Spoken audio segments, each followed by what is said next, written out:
नमस्कार दोस्तों। समंदर की अथाह गहराइयों के अंदर चाइना ने ऐसा कौन सा डूम्सडे वेपन टेस्ट कर लिया है जिसने रातों रात अमेरिका और भारत को हाई अलर्ट पर ला दिया है। उत्तरी चाइना के सुनसान और खौफनाक रेगिस्तानों में खोदे गए उन 300 से ज्यादा अंडरग्राउंड्स मौत के कुओं का असली सच क्या है, जिन्हें मिलिट्री सैटेलाइट्स ने रंगे हाथों पकड़ लिया है और जहां से एक इशारे पर एक साथ 1500 परमाणु बम बरसाने की तैयारी हो रही है। हमले का इंतजार मत करो, बस बम गिरा दो। चाइना की ये नई और सनक भरी लॉन्च ऑन वार्निंग पॉलिसी कैसे रडार की एक मामूली सी तकनीकी खराबी से पूरी दुनिया को तीसरे विश्व युद्ध की आंख में झोंक सकती है। क्या आपने कभी सोचा है कि जिन फैक्ट्रीज के ऊपर कब्जा करने के लिए चाइना ताइवान पर महायुद्ध छेड़ने को तैयार बैठा हुआ है, क्या होगा जब जीतने के बाद उसे वहां सिर्फ राख और कबाड़ मिलने वाला है? और सबसे बड़ा सवाल, क्या भारत एक भी गोली चलाए बिना सिर्फ 45 दिनों के अंदर कैसे चाइना के विशाल ड्रैगन को घुटनों पर ला सकता है? हिंद महासागर का वो कौन सा चौक पॉइंट है जिसका खौफ बीजिंग के अंदर बैठे शी जिनपिंग को रातों के अंदर अब सोने नहीं दे रहा है? दोस्तों, अगर आपको लगता है कि चाइना दुनिया की सबसे बड़ी और अजेय ताकत बन चुका है, अगर आपको लगता है कि चाइना की मिलिट्री को हराना इम्पॉसिबल है, तो आज आप एक बहुत बड़े भ्रम से बाहर निकलने वाले हैं। आज हम जियोपॉलिटिक्स, मिलिट्री स्ट्रेटजी और न्यूक्लियर डिटरेंस की उन खुफिया फाइलों को डिकोड करेंगे जो बताती हैं कि दुनिया को डराने वाला ये ड्रैगन असल में अंदर से कितना ज्यादा खोखला है। ये एक कागजी शेर है जिसे शांति की बीमारी खा चुकी है। और दोस्तों, आज हम भारत के उस मल्टी डोमेन ऑपरेशंस और रणनीतिक मास्टर स्ट्रोक को समझेंगे जिसके सामने चाइना का हर बार उल्टा पड़ने वाला है। दोस्तों, इस वीडियो को आखिर तक जरूर देखिए क्योंकि आज आपको वो इनसाइडर गेम समझ में आएगा जो आम न्यूज चैनल्स पर बहस के अंदर बिल्कुल दूर रहता है। तो चलिए दोस्तों, शुरुआत करते हैं चाइना के उस खौफनाक न्यूक्लियर विस्तार से जिसने पूरी दुनिया की सांसें उड़ा रखी है। दोस्तों, दशकों तक चाइना की न्यूक्लियर पॉलिसी बहुत ही सादी हुआ करती थी, जिसे मिलिट्री की भाषा में मिनिमम डिटरेंस यानी कि न्यूनतम प्रतिरोध कहा जाता है। इसका मतलब यह है कि चाइना के पास में सिर्फ इतने परमाणु हथियार थे कि अगर कोई उस पर हमला करे तो वो पलटवार कर सके। लेकिन बाद के वर्षों के अंदर, खास करके 2025 और 2026 के दौरान शी जिनपिंग की लीडरशिप के अंदर चाइना ने दुनिया का सबसे तेज परमाणु विस्तार अभियान शुरू कर दिया है। दोस्तों, Stockholm International Peace Research Institute यानी कि सीपरी की लेटेस्ट डिफेंस रिपोर्ट्स के मुताबिक चाइना के पास में इस वक्त लगभग 620 न्यूक्लियर वॉरहेड्स हैं। लेकिन दोस्तों, जिस खौफनाक स्पीड से वो काम कर रहा है, वो 2030 तक ये आंकड़ा 1000 और 2035 तक 1500 को पार लेकर के चला जाएगा। तो आखिर दोस्तों, चाइना ऐसा कर क्यों रहा है? तो दोस्तों, इसे समझने के लिए आपको उसके हाल फिलहाल ही किए गए उस खौफनाक टेस्ट को देखना होगा जब चाइना ने अपनी टाइप 094 न्यूक्लियर सबमरीन से दक्षिण प्रशांत महासागर के अंदर एक long range submarine launch ballistic missile का सफल टेस्ट किया है। ये कोई आम टेस्ट नहीं है, ये दुनिया को एक सीधा मैसेज था कि चाइना ने अब न्यूक्लियर ट्रायड हासिल कर लिया है, यानी वो अब जमीन, हवा और समंदर के भीतर से दुनिया के किसी भी कोने में परमाणु तबाही मचा सकता है। लेकिन दोस्तों, बात सिर्फ समंदर की नहीं है, जरा चाइना के उत्तरी रेगिस्तानों की तरफ भी देख लीजिए। दोस्तों, सैटेलाइट इमेजनरी ने यूमेन, हामी और ओर्डोस के रेगिस्तानी इलाकों के अंदर 300 से ज्यादा नए ICBM साइलोज यानी कि मिसाइल लॉन्च करने वाले अंडरग्राउंड बंकर्स खोज निकाले हैं। इन मौत के कुओं के अंदर चाइना अपनी सबसे खतरनाक डॉगफेंग 41 मिसाइलें डिप्लॉय कर रहा है। दोस्तों, आपको जानकर के हैरानी होगी कि ये डॉगफेंग 41 कोई आम मिसाइल नहीं है। इसके अंदर मर्व टेक्नोलॉजी यानी कि multiple independently targetable re entry vehicle system लगा हुआ है। दोस्तों, आसान भाषा में समझें तो ये मिसाइल फायर होगी तो स्पेस में जाने के बाद में इसमें से 10 अलग अलग परमाणु बम निकलेंगे और 10 बम खुद अपना रास्ता चुन करके 10 अलग अलग शहरों को एक साथ भस्म कर देंगे।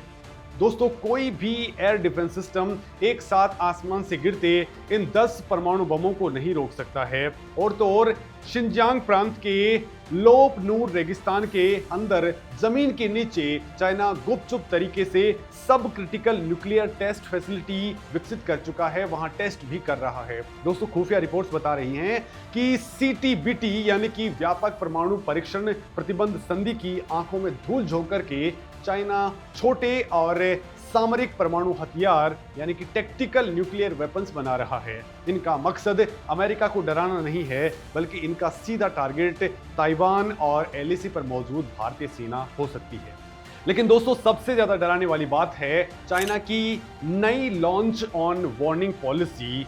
इतिहास गवाह है कि चाइना हमेशा से नो फर्स्ट यूज पॉलिसी का दावा करता आया है, यानी वो पहले कभी भी न्यूक्लियर अटैक नहीं करेगा। लेकिन अब PLA ने अपनी मिसाइलों को ट्रिगर हैप्पी मोड पर डाल दिया है। इसका मतलब है कि अगर चाइना की अर्ली वार्निंग रडार सिस्टम को ये शक हो जाए कि दुश्मन की कोई भी मिसाइल उनकी तरफ आ रही है, तो वो उस मिसाइल के जमीन पर गिरने का इंतजार नहीं करेंगे, बल्कि तुरंत अपने न्यूक्लियर साइलोज के बटन दबा देंगे।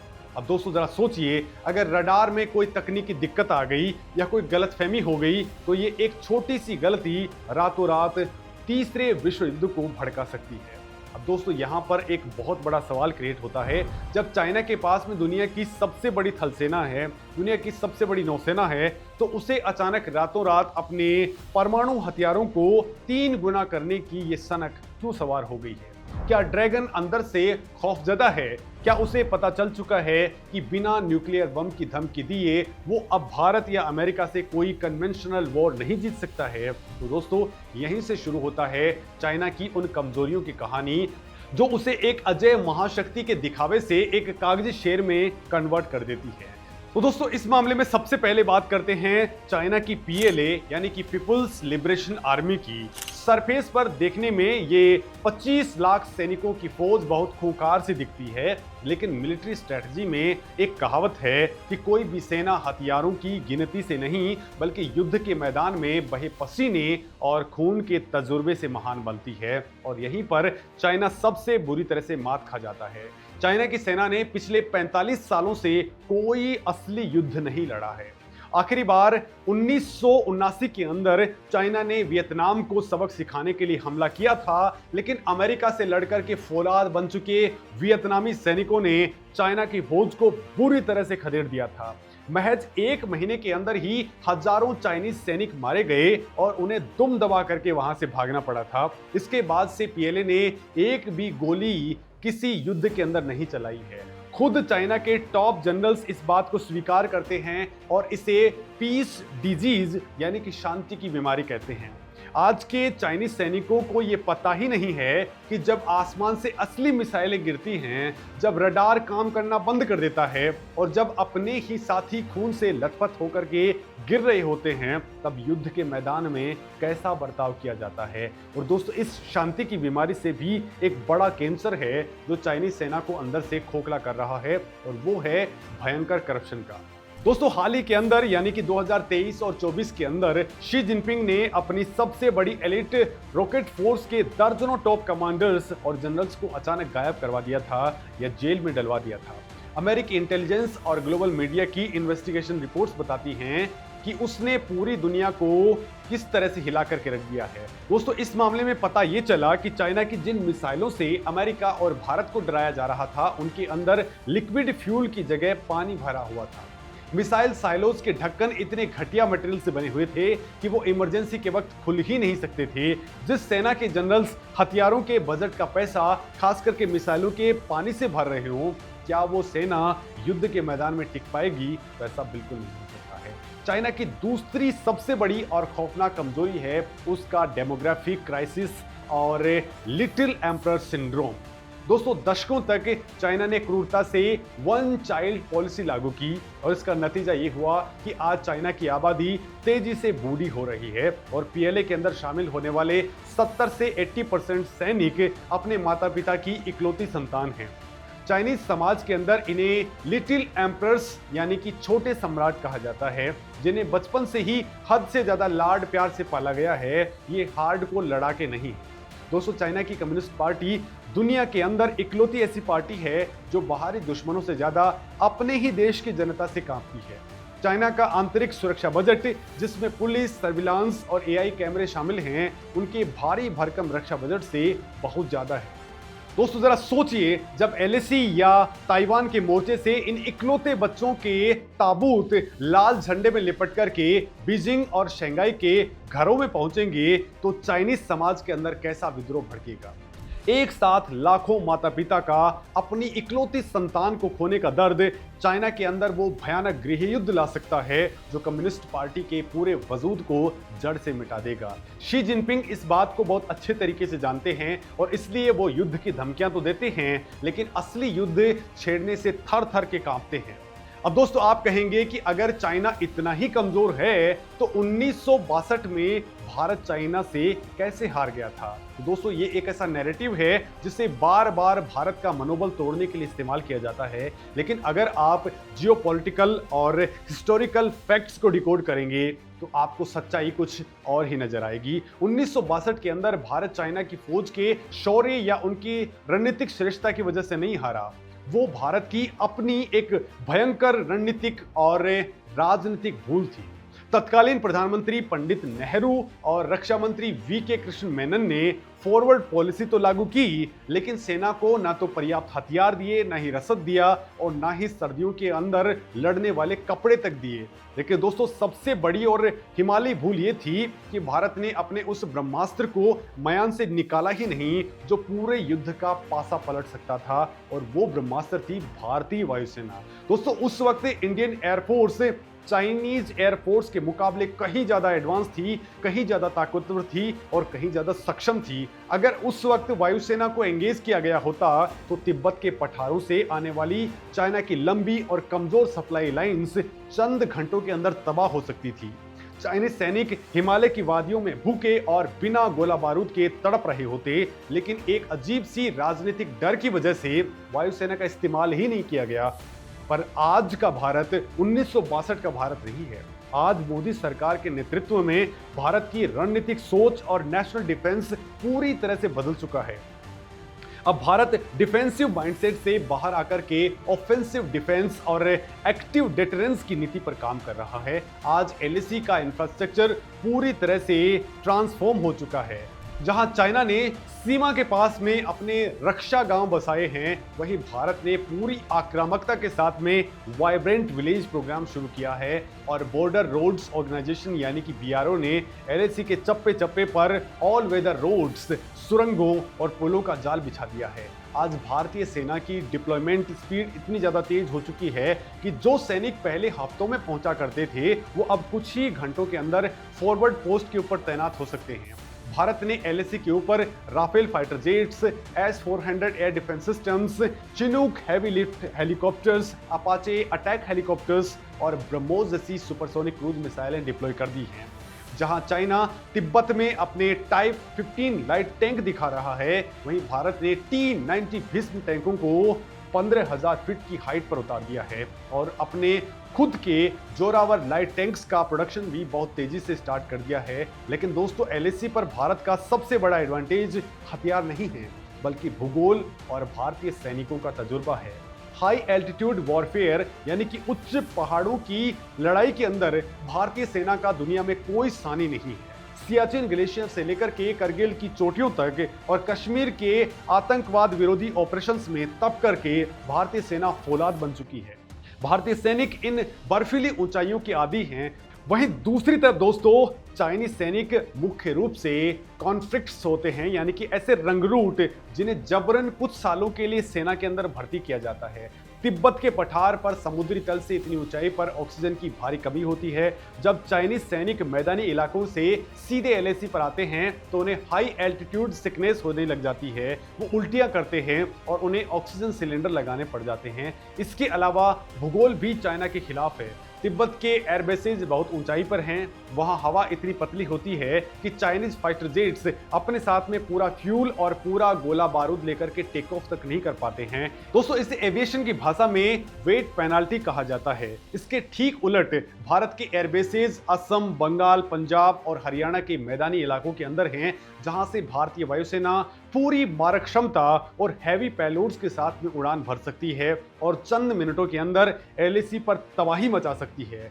लेकिन दोस्तों, असली भू राजनीतिक खेल और चाइना की सबसे बड़ी मौत एलएसी पर नहीं बल्कि समंदर की लहरों के अंदर लिखी जा चुकी है। क्या आप जानते हैं कि भारत एक भी गोली चलाए बिना 45 से 60 दिनों के अंदर चाइना की पूरी इकोनॉमी की सांसें रोक सकता है? तो दोस्तों, इसका जवाब जो है वो छिपा हुआ है हिंद महासागर के एक छोटे से चौक पॉइंट में, जिसे मलक्का स्ट्रेट या मलक्का जल डमरू मध्य कहा जाता है।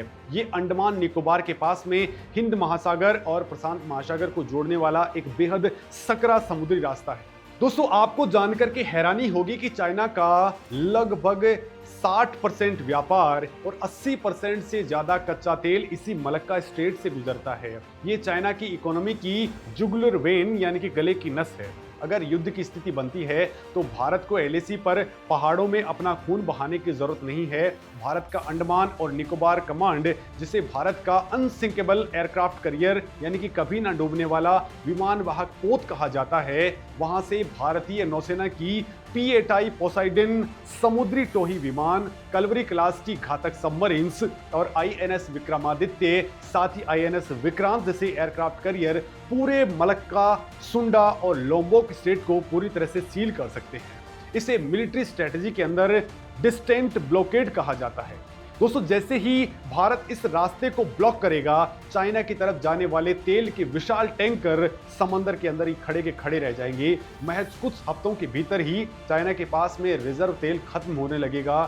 शंघाई और बीजिंग जैसे चमकते शहरों के अंदर ब्लैकआउट शुरू हो जाएगा। चाइना का इंडस्ट्रियल इंजन, उसकी फैक्ट्रीज, उनके एयरपोर्ट हब बिना ऊर्जा के धड़ाम से गिर पड़ेंगे। यहां तक कि चाइना की सेना के पास में अपने टैंकों और फाइटर जेट्स में डालने के लिए ईंधन ही नहीं बचेगा। दोस्तों, चाइना की पूरी इकोनॉमी जो एक्सपोर्ट पर टिकी हुई है, ताश के पत्तों की तरह ढह जाएगी। दोस्तों, चाइना को यह खौफ रात दिन सताता रहता है। इसी को काउंटर करने के लिए चाइना ने स्ट्रिंग ऑफ पल्स की रणनीति अपनाई है। म्यांमार में बंदरगाह बनाए और पाकिस्तान के ग्वादर पोर्ट तक सी पैक यानी कि चाइना पाकिस्तान इकोनॉमिक कॉरिडोर बनाया। दोस्तों, चाइना सोचता है कि अगर भारत मलक्का को ब्लॉक करेगा तो वो अरब सागर से सीधे ग्वादर के रास्ते पाइपलाइन से तेल मंगवा लेगा, लेकिन ये चाइना की बहुत बड़ी गलतफहमी है। ग्वादर तक पहुंचने के लिए भी तेल के जहाजों को अरब सागर से होकर के गुजरना होगा और वहां भी भारतीय नौसेना का ही खौफनाक दबदबा है। और दोस्तों, बड़ी बात यह है कि इस वक्त मोदी जिस ट्रिप पे निकले हैं यानी इंडोनेशिया की ट्रिप पर, वहां भारत ने इस मलक्का स्ट्रेट को पूरी तरह से चौक करने के लिए ही बहुत बड़े बंदोबस्त कर दिए हैं। दोस्तों, यहाँ के जो भी रास्ते हैं उनके ऊपर सीधे तौर पर इंडोनेशिया बैठा हुआ है और वहां पर इंडोनेशिया के साथ में भारत ने अब तगड़ी डिफेंस पार्टनरशिप कर ली है। वहां पर भारत ने अब ब्रह्मोस और अपनी अस्त्रा मिसाइलें डिप्लॉय कर दी हैं। भारत यहां के सावांग पोर्ट पर जाकर के बैठ गया है, उसको लेकर के भी डील हो चुकी हैं। इसके साथ ही दोस्तों, इसके कुछ एरियाज के ऊपर ऑस्ट्रेलिया भी कंट्रोलिंग करता है, तो वहां के लिए भी भारत ने ऑस्ट्रेलिया के साथ भी उनके कोकोस आइलैंड को लेकर के तगड़ी डील कर ली है। यानी दोस्तों, इस पूरे के पूरे इलाके को चौक करने का वो सिस्टम भारत ने डेवलप कर लिया है जो चाइना को घुटनों पर ला करके रख देगा। इसके साथ ही जिस लेवल पर भारत ग्रेट निकोबार को डेवलप कर रहा है, यानी कि इस पूरे के पूरे एरियाज के अंदर हम लोग जो 90,000 करोड़ रुपए लगा करके जो इन्वेस्टमेंट कर रहे हैं, वो पूरा का पूरा चाइना की कमर तोड़ने का काम कर देगा। अब दोस्तों, आप कहेंगे कि क्या चाइना के पास में इस समंदर के अलावा कोई और रास्ता नहीं है? तो दोस्तों, यहां पर एंट्री होती है चाइना की एक और सबसे बड़ी कमजोर कड़ी की, उसके सॉफ्ट अंडरबेली की, और वो है कजाकिस्तान बॉर्डर और शिनजियांग प्रांत। दोस्तों, लोगों को लगता है कि चाइना हर तरफ से सुरक्षित है, लेकिन ऐसा नहीं है। 14 देशों के साथ में सीमा साझा करने वाला चाइना हर तरफ से घिरा हुआ है। अगर समंदर का रास्ता ब्लॉक होता है तो चाइना के पास में एनर्जी के लिए सिर्फ एक ही बड़ा विकल्प बचता है, और वो है मध्य एशिया, कजाकिस्तान और रसिया से आने वाले हजारों किलोमीटर लंबी तेल और गैस की पाइपलाइनें। ये पाइपलाइनें कजाकिस्तान के बॉर्डर से होकर के चाइना के शिनजियांग प्रांत के अंदर घुसती हैं। दोस्तों, एलएसी की तरह यहाँ कोई दुर्गम हिमालय नहीं है। यहाँ कजाकिस्तान और चाइना के बीच में जुंगारियन गेट नाम का एक समतल दर्रा है। ये पाइपलाइनें खुले रेगिस्तान और मैदानों के अंदर बिछाई गई है। युद्ध के समय भारत या किसी भी दुश्मन देश की स्पेशल फोर्सेज या लॉन्ग रेंज सुसाइडल ड्रोन्स के लिए इन एक्सपोज्ड पाइपलाइंस को उड़ाना बच्चों का खेल है। दोस्तों, एक बार ये पाइपलाइन तबाह हुई तो चाइना का रहा सहा ईंधन भी खत्म हो जाएगा। और शिनजियांग का मामला सिर्फ पाइपलाइनों तक सीमित नहीं है। शिनजियांग प्रांत चाइना के लिए एक सुलगता हुआ ज्वालामुखी है। चाइना ने यहाँ लाखों विगर मुसलमानों को डिटेंशन कैंप्स के अंदर जानवरों की तरह कैद किया हुआ है। उनका भयंकर दमन किया जा रहा है। कजाकिस्तान के अंदर भी बड़ी तादाद में विगर मुसलमान रहते हैं। अगर चाइना एलएसी या फिर ताइवान के ऊपर कोई युद्ध छेड़ता है और उनकी सेना वहां पर उलझती है तो शिनजियांग के अंदर एक बहुत बड़ा और हिंसक आंतरिक विद्रोह भड़क सकता है। बाहरी खुफिया एजेंसियां इन विद्रोहियों को आसानी से हथियार सप्लाई कर सकती हैं। चाइना को बाहरी दुश्मनों से लड़ने से पहले अपने ही घर के अंदर एक भयंकर गृह युद्ध का सामना करना पड़ेगा जो उसे भीतर से चीर करके रख देगा। दोस्तों, म्यांमार बॉर्डर पर भी हालात ऐसे ही हैं जहां विद्रोही गुटों ने चाइना के कई बेल्ट एंड रोड प्रोजेक्ट्स को ठप कर दिया है। अब दोस्तों, समंदर और जमीन से हट करके बात करते हैं ताइवान की। तो चाइना लगातार दुनिया को धमकी देता है कि वो ताइवान पर हमला कर देगा, उसे मुख्य भूमि के अंदर मिला लेगा। तो दोस्तों, हाल ही में चाइना ने ताइवान के ऊपर एयर डिफेंस आइडेंटिफिकेशन जोन में रिकॉर्ड घुसपैठ की हैं और स्ट्रेट थंडर जैसे विशाल मिलिट्री ड्रिल्स किए हैं। लेकिन क्या चाइना ताइवान को आसानी से जीत सकता है? तो ऐसा दोस्तों बिल्कुल भी नहीं। ताइवान पर हमला करने के लिए चाइना को 100 माइल चौड़े ताइवान स्ट्रेट को पार करके जाना होगा, जिसका मौसम साल के अंदर सिर्फ कुछ ही हफ्तों के लिए शांत रहता है। दोस्तों, ताइवान ने खुद को एक शाही यानी कि पोर्क्यूपाइन में बदल लिया है। उनके तट एंटी शिप मिसाइलों और समुद्री बारूदी सुरंगों से पटे पड़े हुए हैं। दोस्तों, उभयचर हमला यानी कि एम्फीबियस असॉल्ट सैन्य इतिहास का सबसे खतरनाक ऑपरेशन होता है। चाइनीज जहाज समंदर में आसानी से इससे शिकार बन जाएंगे। लेकिन दोस्तों, मान लीजिए सिर्फ तर्क के लिए कि चाइना ने ताइवान के ऊपर कब्जा कर भी लिया तो क्या उसे वो मिलेगा जिसके लिए उसने युद्ध छेड़ा है? चाइना की असली नजर ताइवान की जमीन पर नहीं है, बल्कि TSMC यानी कि ताइवान सेमीकंडक्टर मैन्युफैक्चरिंग कंपनी की उन फैक्ट्रीज पर है जो दुनिया के 90% से ज्यादा सबसे एडवांस माइक्रोचिप्स बनाती है। दोस्तों, आज के स्मार्टफोन से लेकर के AI सुपर कंप्यूटर और F-35 फाइटर जेट्स तक सब कुछ इन्हीं ताइवानी चिप्स के ऊपर चलता है। चाइना सोचता है कि वो इन फैक्ट्रीज के ऊपर कब्जा करके पूरी दुनिया की टेक्नोलॉजी के ऊपर राज कर लेगा। लेकिन ताइवान और अमेरिका ने मिलकर के एक खौफनाक रणनीति बना रखी है, जिसे सिलिकॉन शील्ड और भस्म करो नीति यानी कि स्कॉर्च अर्थ पॉलिसी कहा जाता है। दोस्तों, TSMC की इन फैक्ट्रीज के अंदर नीदरलैंड की कंपनी ASML की बनाई गई करोड़ों डॉलर की EUV लिथोग्राफी मशीनें लगी हुई हैं। इन मशीनों के अंदर एक रिमोट किल स्विच लगा हुआ है। जैसे ही चाइना ताइवान के ऊपर अटैक करेगा, अमेरिका या ASML हेडक्वार्टर के अंदर बैठा कोई भी इंजीनियर एक बटन दबाएगा और ताइवान के अंदर रखी वो सारी की सारी एडवांस मशीनें पल भर के अंदर जलकर के हमेशा के लिए कबाड़ बन जाएंगी। इसके अलावा ताइवानी सेना ने इन फैक्ट्रियों के अंदर पहले से ही भारी मात्रा में एक्सप्लोजिव यानी कि बारूद लगा रखा है। चाइना अगर ताइवान की राजधानी ताइपे तक पहुंच भी गया तो उसे वहां माइक्रोचिप नहीं बल्कि सिर्फ फैक्ट्रियों के अंदर जलती हुई राख और उड़ता हुआ धुआं मिलेगा।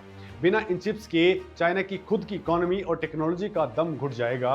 और दोस्तों, अब आते हैं उस आखिरी और सबसे खौफनाक प्रहार पर जो सीधे तौर पर भारत की मल्टी डोमेन ऑपरेशन रणनीति का हिस्सा है।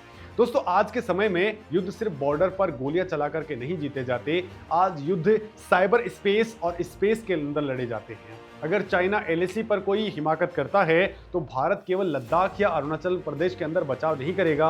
भारत की डिफेंस, साइबर एजेंसी और हैकर्स का नेटवर्क सीधे चाइना के पूर्वी तट पर मौजूद उसके सबसे अमीर शहरों जैसे कि शंघाई और शेंजेंग के पावर ग्रिड्स, बैंकिंग नेटवर्क्स और रेलवे ट्रैफिक कंट्रोल सिस्टम्स के ऊपर डिस्ट्रक्टिव मॉलवेयर के जरिए साइबर अटैक्स करेंगे।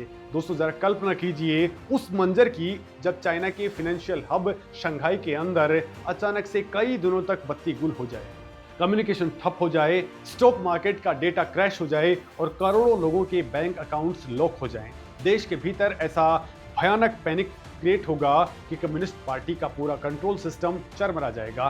साथ ही दोस्तों, भारत अपने एंटी सैटेलाइट वेपन यानी कि ए-सैट का इस्तेमाल करके अंतरिक्ष के अंदर उन चाइनीज सैटेलाइट्स को भी एक एक करके अंधा कर सकता है जो एलएसी पर भारतीय सैनिकों की जासूसी करते हैं। इस पूरी कहानी से एक बात बिल्कुल साफ हो जाती है, मोदी सरकार और भारत के नीति निर्माताओं ने चाइना के इस छलावे को पूरी तरह से समझ लिया है। चाइना ग्लोबल साउथ के अंदर अपनी दादागिरी दिखाता है, दुनिया भर को डेट ट्रैप यानी कि कर्ज के जाल में फंसाता है और पाकिस्तान का इस्तेमाल एक सफेद पोस्ट सेल्समैन की तरह करके मध्य पूर्व के अंदर हथियार बेचता है। लेकिन ये सारी हरकतें एक उभरती हुई महाशक्ति के आत्मविश्वास की नहीं, बल्कि अंदर से डरे हुए एक कमजोर सिस्टम की निशानी है। भारत ने अपनी रणनीतिक स्वायत्तता यानी स्ट्रेटेजिक ऑटोनॉमी को कायम रखते हुए दुनिया को ये दिखा दिया है कि ड्रैगन की आंखों में आंखें डाल करके कैसे बात की जाती है। भारत का इंफ्रास्ट्रक्चर पुश, डिफेंस मैन्युफैक्चरिंग के अंदर आत्मनिर्भरता और डिप्लोमेटिक अलायंसेज जैसे कि क्वाड का मजबूत होना चाइना की हर विस्तारवादी नीति के चारों तरफ एक अदृश्य चक्रव्यूह बना रहा है। दोस्तों, अगली बार जब आप चाइना के किसी नए हथियार या उसकी न्यूक्लियर धमकी की खबर भी सुने तो घबराने के बजाय इस वीडियो के फैक्ट्स को याद कर लीजिए। भारत ने अपनी म्यान से तलवार निकाल ली है और अब खेल चाइना के नियमों पर नहीं बल्कि भारत की शर्तों पर खेला जाएगा। अगर आपको जियोपॉलिटिक्स का ये इनसाइडर डिकोडिंग पसंद आया हो तो कमेंट में जय हिंद जरूर लिखें और बताएं कि आपको क्या लगता है कि भारत को चाइना के खिलाफ एलएसी पर और ज्यादा आक्रामक रुख अपनाने की जरूरत है या फिर नहीं। इस वीडियो के अंदर अपने राय जरूर लिखें। नमस्कार दोस्तों।